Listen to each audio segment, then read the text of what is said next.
ईर्ष्या तू न गई मेरे मन से। मेरे घर के दाहिने एक वकील रहते हैं जो खाने पीने में अच्छे हैं, दोस्तों को भी खूब खिलाते हैं, सभा सोसाइटी में भी काफ़ी भाग लेते हैं, बाल बच्चों से भरा पूरा परिवार, नौकर भी सुख देने वाले और पत्नी भी अत्यंत मृदुभाषिणी। भला एक सुखी मनुष्य को और क्या चाहिए, मगर वो सुखी नहीं है।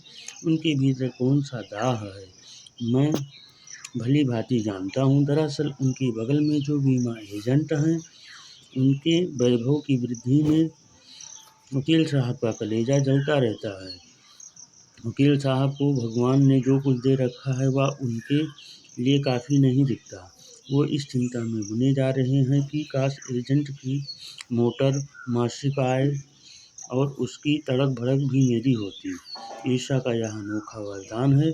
जिस मनुष्य के हृदय में ईर्ष्या घर बना लेती है, वह उन चीज़ों से आनंद नहीं उठाता जो उसके पास मौजूद है, बल्कि उन वस्तुओं से दुख उठाता है जो दूसरों के पास है। वह अपनी तुलना दूसरों के साथ करता है और इस तुलना में अपने पक्ष के सभी अभाव उसके हृदय पर दंश मारते रहते हैं।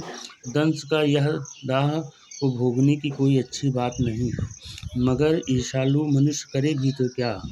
आदत से लाचार होकर उसे यह वेदना भोगनी पड़ती है। एक उपवन को पाकर भगवान का धन्यवाद देते हुए उसका आनंद नहीं लेता और बार बार इस चिंता में निमग्न रहता है कि इससे भी बड़ा उपवन क्यों नहीं मिला। एक ऐसा दोष है जिससे ईर्ष्यालु व्यक्ति का यह चरित्र भी भयंकर हो उठता है। अपने अभाव पर दिन रात सोचते सोचते वह सृष्टि की प्रक्रिया को भूलकर विनाश में लग जाता है और अपनी उन्नति का अधम करना छोड़कर वह दूसरों को हानि पहुंचाने से ही अपना श्रेष्ठ कर्तव्य समझने लगता है। ईर्ष्या की बड़ी बेटी का नाम निंदा है। जो व्यक्ति ईर्ष्यालु होता है वही बुरे किस्म का निंदक भी होता है। दूसरों की निंदा वह इसलिए करता है कि इस प्रकार दूसरे लोग, जनता अथवा मित्र की आंखों से गिर जाएं और जो स्थान रिक्त हो उस पर मैं अनायास ही बैठा दिया जाऊं। मगर ऐसा ना आज तक हुआ है और ना आगे होगा। दूसरों को गिराने की कोशिश तो अपने को बढ़ाने की कोशिश नहीं कही जा सकती। एक बात और है कि संसार में कोई भी मनुष्य निंदा से नहीं गिरता। उसका पतन का कारण सद्गुणों का ह्रास होता है। इसी प्रकार कोई भी मनुष्य दूसरों की निंदा करने से अपनी उन्नति नहीं कर सकता। उन्नति तो उसकी तभी होगी जब वह अपने चरित्र को निर्मल बनाए तथा अपने गुणों का विकार दूर करके विकास करे। ईर्ष्या का काम जलाना है, मगर सबसे पहले वह उसी को जलाती है जिसके हृदय में उसका जन्म होता है। आप भी ऐसे बहुत से लोगों को जानते होंगे जो ईर्ष्या और द्वेष के साकार मूर्ति हैं और जो बार बार इस फिक्र में लगे रहते हैं कि कहाँ सुनने वाला मिले और अपने दिल का गुब्बारा निकालने का मौका मिले। श्रोता मिलते ही उसका ग्रामोफोन बजने लगता है और वह बड़ी ही होशियारी के साथ एक एक कांड इस ढंग से सुनाते हैं मानो विश्व कल्याण को छोड़कर उनका और कोई श्रेय नहीं है। अगर जरा उनके अपने इतिहास को देखिए और समझने की कोशिश कीजिए कि जब से उन्होंने इस सुकर्म का आरंभ किया है तब से वो अपने क्षेत्र में आगे बढ़े हैं या पीछे हटे हैं। यह भी कि वो निंदा करने में समय व शक्ति का अपव्यय नहीं करते तो आज इनका स्थान कहाँ होता। चिंता को लोग चिता कहते हैं।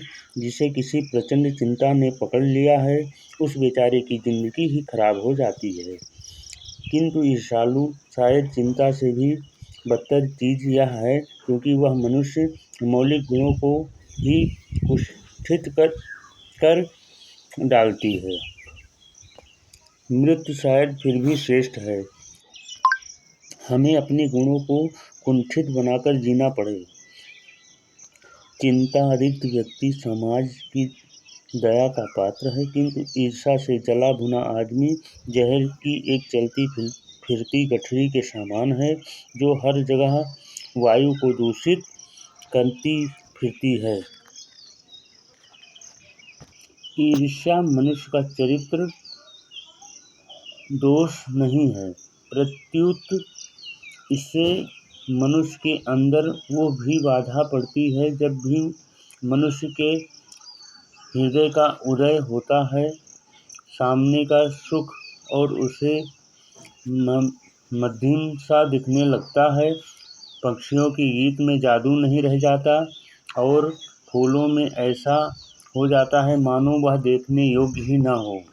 आप कहेंगे कि निंदा के बाण से अपनी प्रतिद्वंदियों को भेद कर हंसने में एक आनंद है, और यह आनंद ईर्ष्यालु व्यक्ति का सबसे बड़ा पुरस्कार है। मगर यह हंसी मनुष्य की नहीं, राक्षस की हंसी होती है, और यह आनंद भी दैत्यों का आनंद होता है। ईर्ष्या का संबंध प्रतिद्वंदिता से होता है, क्योंकि भिखमंगा करोड़पति से ईर्ष्या नहीं करता। यह एक ऐसी बात है जो ईर्ष्या के पक्ष में भी पड़ सकती है, क्योंकि प्रतिद्वंदिता से मनुष्य का विकास होता है। किंतु अगर आप संसार व्यापी सुयश चाहते हैं तो आप रेसल के मुताबिक शायद नेपोलियन ने स्पर्धा करेंगे। ईर्ष्या का एक पक्ष सचमुच ही लाभदायक हो सकता है। इसके अधीन हर आदमी, हर जाति और हर दल अपने को अपने प्रतिद्वंदी का समकक्ष बनना चाहता है, किंतु यह भी संभव है जबकि ईर्ष्या से जो प्रेरणा आती है वह रचनात्मक हो। अक्सर तो ऐसा ही होता है कि ईर्ष्यालु व्यक्ति का मासूम आपने यदि देखा होगा कि शरीफ लोग यह सोचते हुए अपना सिर खुजलाया करते हैं कि फला आदमी मुझसे जलता है, मैं तो उसका कुछ नहीं बिगाड़ा, और अमुक व्यक्ति इस कदर मेरी निंदा क्यों करने में लगा हुआ है। सच तो यह है कि मैंने सबसे अधिक भलाई उसी की है। यह सोचते हैं मैं तो पाक साफ हूँ, मुझमें किसी भी प्रकार की कोई दुर्भावना नहीं है, बल्कि अपने दुश्मनों का भी मैं भलाई ही सोचता हूँ। फिर भी ये लोग मेरे पीछे क्यों पड़े हुए हैं? मुझमें कौन सा वह ऐब है जिससे दूर करने में मैं इन दोस्तों से चुप करा सकूं। ईश्वर चंद्र विद्यासागर जब इस तजुर्बे से होकर गुजरे तब उन्होंने एक सूत्र कहा, तुम्हारी निंदा वही करेगा जिसकी तुमने भलाई की है। और ईर्ष्या से बचने का उपाय मानसिक अनुशासन।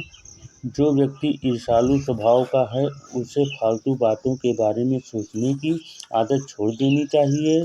उसे यह भी पता लगाना चाहिए कि जिस अभाव के कारण वह ईर्ष्यालु बन गया है उसकी पूर्ति का रचनात्मक तरीका क्या है। जिस दिन से उसके भीतर यह जिज्ञासा आएगी उसी दिन से वह ईर्ष्या करना छोड़ देगा। रामधारी सिंह दिनकर की यह रचना अत्यंत ही जन कल्याणकारी है।